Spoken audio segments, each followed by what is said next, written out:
এটা এসে গেছে। ব্রিটিশরা যখন মুসলিমদের সাথে 100 বছর মারামারি করে পারতেছে না, তখন গোয়েন্দা লাগাইছে যে মুসলমানদের এই পাওয়ার কোত্থেকে আসে, ওরা বাঁশের কিল্লে দিয়ে আমাদের কামানের মোকাবেলা করে, এই শক্তি পাওয়ার। ঘুম থেকে জাগছি, এখন দেখবি ভীতি ভীতি ইনশাল্লাহ বিজ্ঞান কারা কত করে আরেকবার শিখাবো। মহাকাশ স্যাটেলাইট কেমনে বানান লাগে, তোকে অস্ত্রপাতি সব বেকার কিভাবে করা লাগে, কি দিয়া তোকে 1000 কোটি টাকার হাতিয়ার আমরা 10-12 লাখ টাকার হাতিয়ার বানাই ওটাকে ধ্বংস করে দিতে পারি ইনশাল্লাহ। এই কোরআনের ব্রেইন আমাদের আছে না নাই?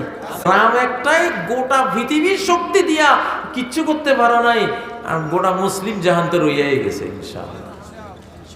ঠিক না বে ঠিক? ইমানদার এখন দেখা যাবে পৃথিবীতে ইনশাআল্লাহ, ভয় নাই কোনো। তা মানব।